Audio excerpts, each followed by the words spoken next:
Chapter 20. Jonathan Harker's Journal. The 1st of October. Evening. I found Thomas Snelling in his house at Bethnal Green, but unhappily he was not in a condition to remember anything. The very prospect of beer which my expected coming had opened to him had proved too much, and he had begun too early on his expected debauch. I learned, however, from his wife, who seemed a decent poor soul, that he was only the assistant to Smollett, who of the two mates was the responsible person. So off I drove to Walworth and found Mr. Joseph Smollett at home and in his shirt sleeves, taking late tea out of a saucer. He is a decent, intelligent fellow, distinctly a good, reliable type of workman, and with a headpiece of his own. He remembered all about the incident of the boxes, and from a wonderful dog's-eared notebook which he produced from some mysterious receptacle about the seat of his trousers, and which had hieroglyphical entries in thick, half-obliterated pencil, he gave me the destinations of the boxes. There were, he said, 6 in the cartload which he took from Carfax and left at 197 Chickson Street, Mile End, Newtown, and another 6 which he deposited at Jamaica Lane, Bermondsey. If then the Count meant to scatter these ghastly refugees of his over London, these places were chosen as the first of delivery so that later he might distribute more fully. The systematic manner in which this was done made me think that he could not mean to confine himself to 2 sides of London. He was now fixed on the far east of the northern shore, on the east of the southern shore, and on the south. The north and west were surely never meant to be left out of his diabolical scheme, let alone the city itself and the very heart of fashionable London in the southwest and west. I went back to Smollett and asked him if he could tell us if any other boxes had been taken from Carfax. He replied, "Well, Governor, you've treated me very handsome." I'd given him half a sovereign. "And I'll tell you all I know. I heard a man by the name of Bloxham say 4 nights ago that at the Hare and Hound in Pincher's Alley, as how he and a mate had had a rare dusty job in an old house at Perfect. There ain't a many such jobs as this here, and I'm thinking that maybe Sam Bloxham could tell you summit. I asked if he could tell me where to find him. I told him that if he could get me the address, it would be worth another half sovereign to him. So he gulped down the rest of his tea and stood up, saying he was going to begin the search then and there. At the door he stopped and said, "Look here, Governor, there ain't no sense in me a keeping you here. I may find Sam soon, but I mayn't, but somehow he ain't like to be in a way to tell you much tonight. Sam is a rare one when he starts on the booze. If you can give me an envelope with a stamp on it and put your address on it, I'll find out where Sam is to be found and post to you tonight. But you'd better be after him soon in the morning, or maybe you won't catch him, for Sam gets off early, never mind the booze the night afore." This was all practical, so one of the children went off with a penny to buy an envelope and a sheet of paper, and to keep the change. When she came back, I addressed the envelope and stamped it, and when Smollett had again faithfully promised to post the address when found, I took my way to home. We're on the track anyhow. I am tired tonight and want sleep. Mina is fast asleep and looks a little too pale. Her eyes look as though she had been crying. Poor dear, I've no doubt it frets her to be kept in the dark, and it may make her doubly anxious about me and the others. But it is as it is. It is better to be disappointed and worried in such a way now than to have her nerve broken. The doctors were quite right to insist on her being kept out of this dreadful business. I must be firm, for on me this particular burden of silence must rest. I shall not ever enter on the subject with her under any circumstances. Indeed, it may not be a hard task after all, for she herself has become reticent on the subject, and has not spoken to the Count or his doings ever since we told her of our decision. The 2nd of October. Evening. A long and trying and exciting day. By the first post I got my directed envelope with a dirty scrap of paper enclosed on which was written with a carpenter's pencil in a sprawling hand, "Sam Bloxham, Corcoran's, 4 Potter's Court, Bartle Street, Walworth. Ask for the depite." I got the letter in bed and rose without waking Mina. She looked heavy and sleepy and pale and far from well. I determined not to wake her, but that when I should return from this new search, I would arrange for her to go back to Exeter. I think she would be happier in our own home with her daily tasks to interest her than in being here amongst us and in ignorance. I only saw Dr. Seward for a moment and told him where I was off to, promising to come back and tell the rest so soon as I should have found out anything. I drove to Walworth and found with some difficulty Potter's Court. Mr. Smollett's spelling misled me, as I asked for Potter's Court instead of Potter's Court. However, when I found the court, I had no difficulty in discovering Corcoran's lodging house. When I asked the man who came to the door for the depite, he shook his head and said, "I don't know him. There ain't no such person here. I never cared for him in all my bloomin' days. Don't believe there ain't nobody of that kind livin' here or anywheres." I took out Smollett's letter, and as I read it, it seemed to me that the lesson of the spelling of the name of the court might guide me. "What are you?" I asked. "I'm the deputy," he answered. I saw at once that I was on the right track. Phonetic spelling had again misled me. A half-crown tip put the deputy's knowledge at my disposal, and I learned that Mr. Bloxham, who had slept off the remains of his beer on the previous night at Corcoran's, had left for his work at Poplar at 5 o'clock that morning. He could not tell me where the place of work was situated, but he had a vague idea that it was some kind of newfangled warehouse, and with this slender clue I had to start for Poplar. It was 12 o'clock before I got any satisfactory hint of such a building, and this I got at a coffee shop where some workmen were having their dinner. One of these suggested that there was being erected at Cross Angel Street a new cold storage building, and as this suited the condition of the newfangled warehouse, I at once drove to it. An interview with a surly gatekeeper and a surlier foreman, both of whom were appeased with the coin of the realm, put me on the track of Bloxham. He was sent for, and my suggesting that I was willing to pay his day's wages to his foreman for the privilege of asking him a few questions on a private matter. He was a smart enough fellow, though rough of speech and bearing. When I had promised to pay for his information and given him an earnest, he told me that he had made 2 journeys between Carfax and a house in Piccadilly, and had taken from this house to the latter 9 great boxes, main heavy ones, with a horse and cart hired by him for this purpose. I asked him if he could tell me the number of the house in Piccadilly, to which he replied, "Well, governor, I forgets the number, but it was only a few doors from a big white church or something of the kind not long built. It was a dusty old house, too, though nothing to the dustiness of the house we took the bloomin' boxes from. How did you get into the houses if they were both empty?" "There was the old party that engaged me waiting in the house at Purfleet. He helped me to lift the boxes and put them in the dray. Curse me, but he was the strongest chap I ever struck, and him an old feller with a white mustache, one that thin you would think he couldn't throw a shatter." How this phrase thrilled through me. Why, he took up his end of the boxes like they was pounds of tea, and me a puffin' and a blowin' afore I could upend mine anyhow, and I'm no chicken neither. "How did you get into the house in Piccadilly?" I asked. "He was there too. He was a-startin' off and got there afore me, for when I rang the bell he come and opened the door hisself and helped me to carry the boxes into the hall." "The whole 9, I asked. "Yes, it was a big hall, and there was nothing else in it." I made one more attempt to further matters. "You didn't have any key?" "Never used no key nor nothing. The old gently opened the door hisself and shut it again when I drove off. I don't remember the last time, but that was the beer." "And you can't remember the number of the house?" "No, sir, but you needn't have no difficulty about that. It's iron with a stone front and a bow on it, and I steps up to the door. I know them steps, having to carry the boxes up with 3 loafers what come round to earn a copper. The old gent give 'em shillings, and seeing they got so much, they wanted more. But he took one of them by the shoulder and was like to throw him down the steps, till the lot of them went away cussin'. I thought that with this description I could find the house, so having paid my friend for his information, I started off for Piccadilly. I'd gained a new painful experience. The Count could, it was evident, handle the earth boxes himself. If so, time was precious. For now that he had achieved a certain amount of distribution, he could, by choosing his own time, complete the task unobserved. At Piccadilly Circus, I discharged my cab and walked westward. Beyond the Junior Constitutional, I came across the house described and was satisfied that this was the next of the lairs arranged by Dracula. The house looked as though it had been long untenanted.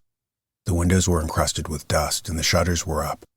All the framework was black with time, and from the iron the paint had mostly scaled away. It was evident that up to lately there had been a large notice board in front of the balcony.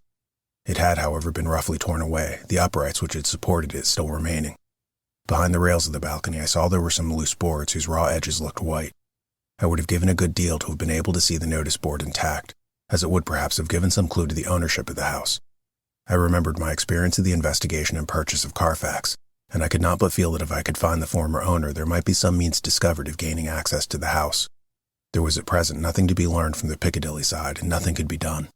So I went round to the back to see if anything could be gathered from this corner. The mews were active, the Piccadilly houses being mostly in occupation. I asked 1 or 2 of the grooms and helpers whom I saw around if they could tell me anything about the empty house. One of them said he heard it had lately been taken, but he couldn't say from whom. He told me, however, that up to very lately there had been a notice board of for sale up, and that perhaps Mitchell, Sons and Katie, the house agents, could tell me something, as he thought he remembered seeing the name of that firm on the board. I did not wish to seem too eager, or to let my informant know or guess too much, so thanking him in the usual manner I strolled away. It was now growing dusk, and the autumn night was closing in, so I did not lose any time. Having learned the address of Mitchell, Sons and Candy from a directory at the Berkeley, I was soon at their office in Sackville Street. The gentleman who saw me was particularly suave in manner, but uncommunicative in equal proportion. Having once told me that the Piccadilly house, which throughout our interview he called a mansion, was sold, he considered my business as concluded.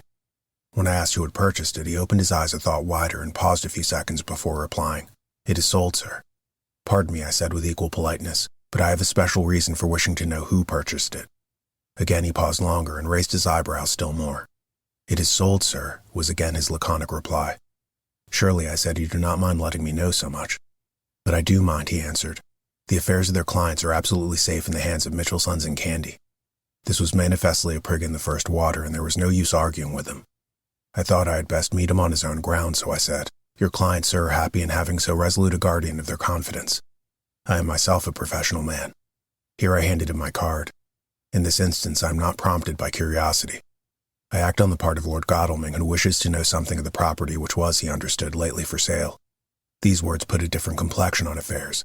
He said, "I would like to oblige you if I could, Mr. Harker, and especially would I like to oblige his lordship. We once carried out a small matter of renting some chambers for him when he was the Honourable Arthur Holmwood. If you will let me have his lordship's address, I will consult the house on the subject, and in any case communicate with his lordship by tonight's post. It will be a pleasure if we can so far deviate from our rules as to give the required information to his lordship." I wanted to secure a friend and not make an enemy, so I thanked him, gave the address at Dr. Seward's, and came away. It was now dark and I was tired and hungry. I got a cup of tea at the Aerated Bread Company and came down to Purfleet by the next train. I found all the others at home. Mina looked tired and pale, but she made a gallant effort to be bright and cheerful. It wrung my heart to think that I had had to keep anything from her and so caused her inquietude. Thank God this will be the last night of her looking on at our conferences and feeling the sting of our not showing our confidence. It took all my courage to hold the wise resolution of keeping her out of our grim task. She seems somehow more reconciled, or else the very subject seems to have become repugnant to her, for when any accidental allusion is made she actually shudders. I am glad we made our resolution in time, as with such a feeling as this our growing knowledge would be torture to her. I could not tell the others the day's discovery till we were alone. So after dinner, followed by a little music to save appearances even amongst ourselves, I took Mina to her room and left her to go to bed. The dear girl was more affectionate than ever and clung to me as though she would detain me. But there was much to be talked of, and I came away. Thank God, the ceasing of telling things has made no difference between us. When I came down again, I found the others all gathered round the fire in the study. In the train I'd written my diary so far, and simply read it off to them as the best means of letting them get abreast of my own information. When I had finished, Van Helsing said, "This has been a great day's work, friend Jonathan. Doubtless we are on the track of the missing boxes. If we find them all in that house, then our work is near the end. But if there be some missing, we must search until we find them. Then shall we make our final coup and hunt the wretch to his real death." We all sat silent a while, and all at once Mr. Morris spoke. "Say, how are we going to get into that house?" "We got into the other," answered Lord Godalming quickly. "But Art, this is different. We broke house at Carfax, but we had night in a walled park to protect us.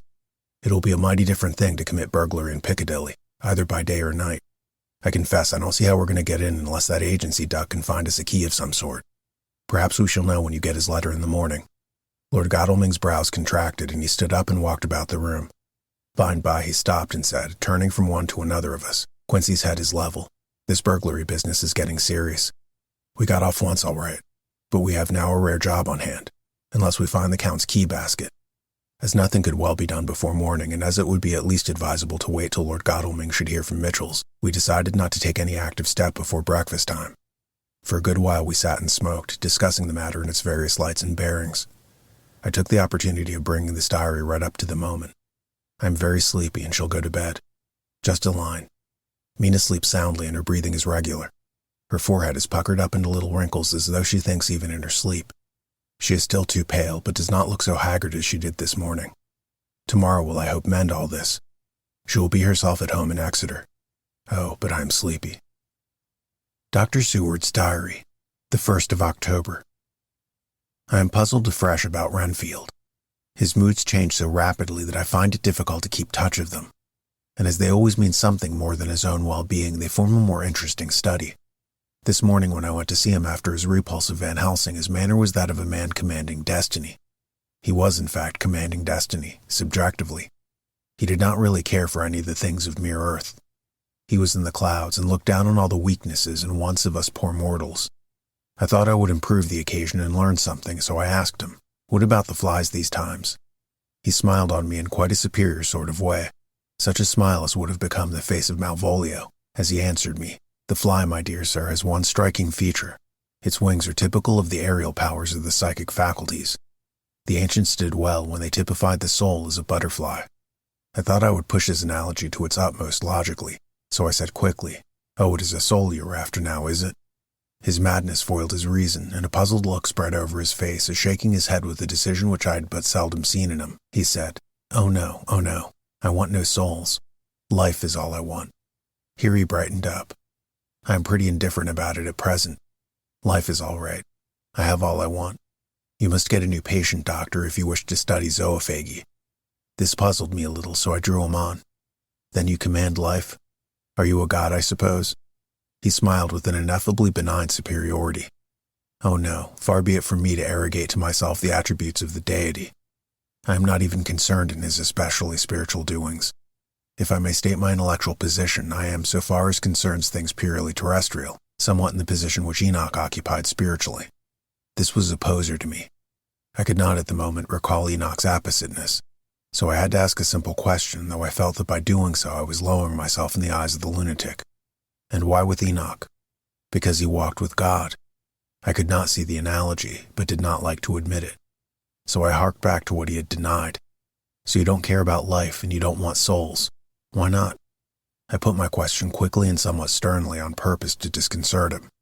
The effort succeeded.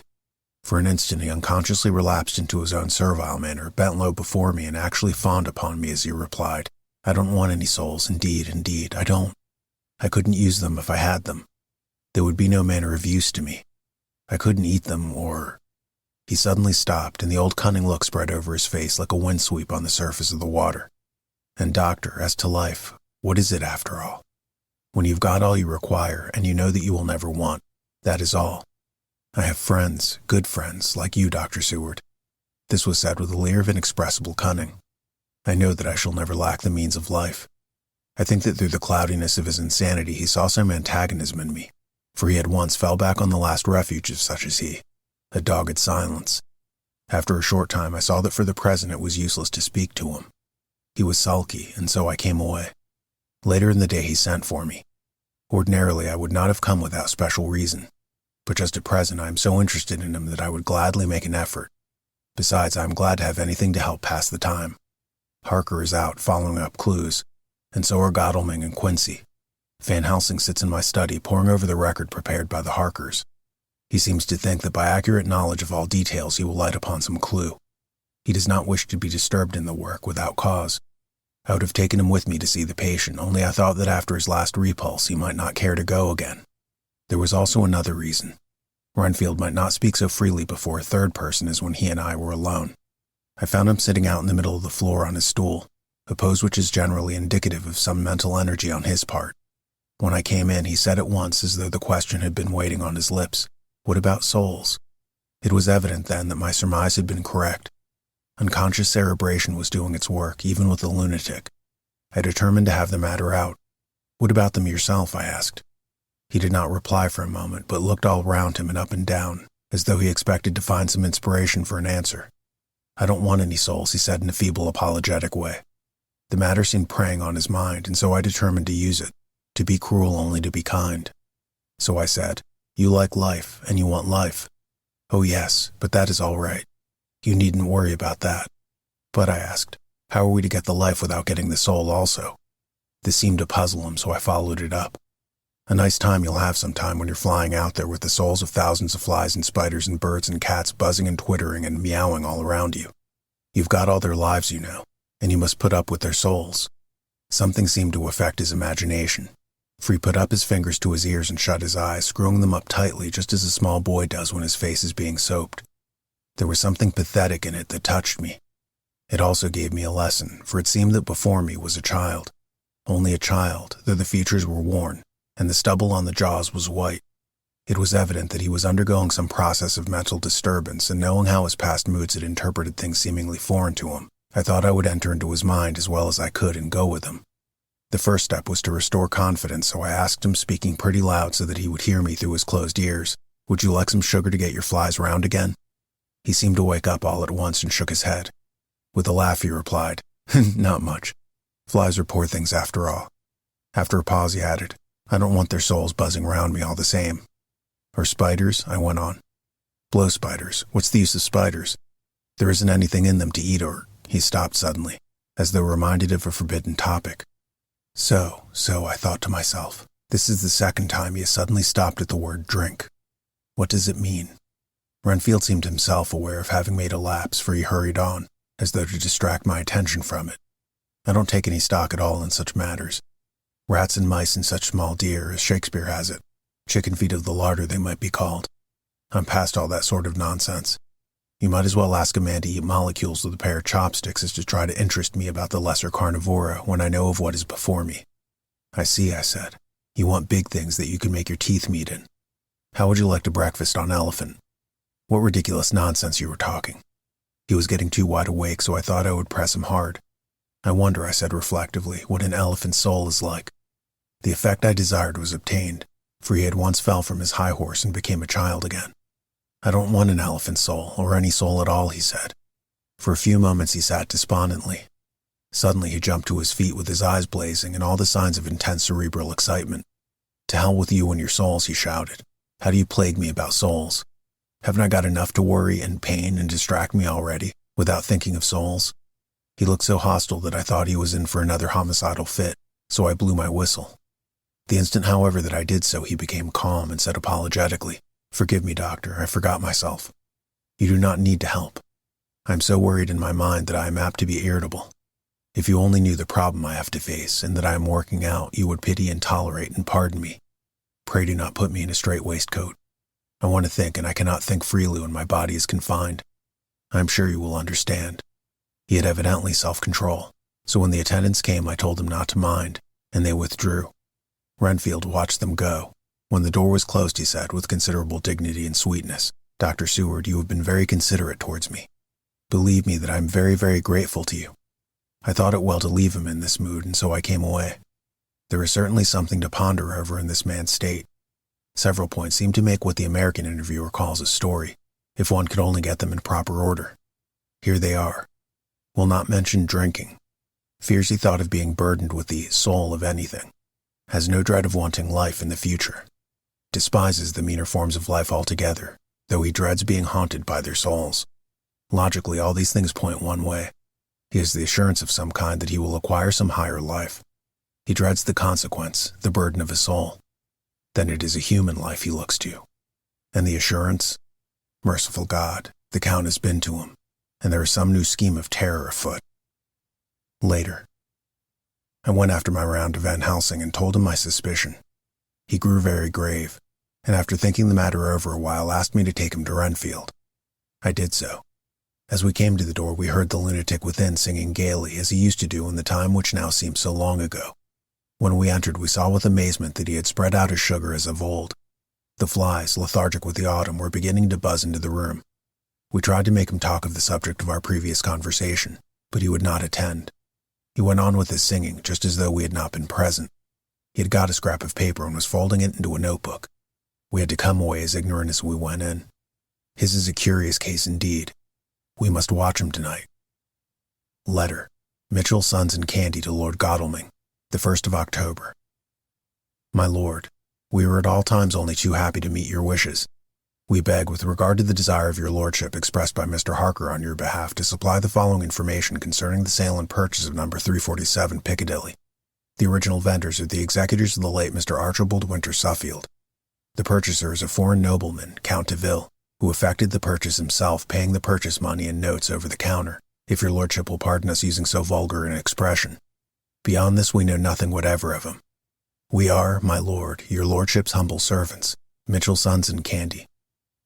Dr. Seward's Diary, the 2nd of October. I placed a man in the corridor last night and told him to make an accurate note of any sound he might hear from Renfield's room, and gave him instructions that if there should be anything strange he was to call me. After dinner, when we had all gathered round the fire in the study, Mrs. Harker having gone to bed, we discussed the attempts and discoveries of the day. Harker was the only one who had any result, and we were in great hopes that this clue may be an important one. Before going to bed, I went round to the patient's room and looked in through the observation trap. He was sleeping soundly, and his heart rose and fell with regular respiration. This morning, the man on duty reported to me that a little after midnight he was restless and kept saying his prayers somewhat loudly. I asked him if that was all. He replied that it was all he heard.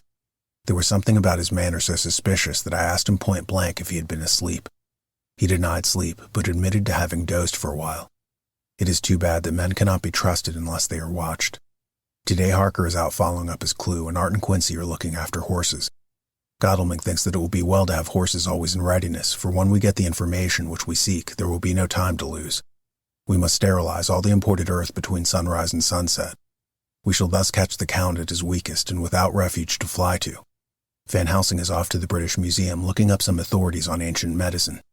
The old physicians took account of things which their followers do not accept, and the professor is searching for witch and demon cures which may be useful to us later. I sometimes think we must be mad and that we shall wake to sanity in straight waistcoats. Later. We have met again. We seem at last to be on the track, and our work of tomorrow may be the beginning of the end. I wonder if Renfield's quiet has anything to do with this. His moods have so followed the doings of the Count that the coming destruction of the monster may be carried to him in some subtle way. If we could only get some hint as to what passed in his mind between the time of my argument with him today and the resumption of fly-catching, it might afford us a valuable clue. He is now seemingly quiet for a spell. Is he? That wild yell seemed to come from his room. The attendant came bursting into the room and told me that Renfield had somehow met with some accident. He had heard him yell, and when he went to him, found him lying on his face on the floor, all covered with blood. I must go at once.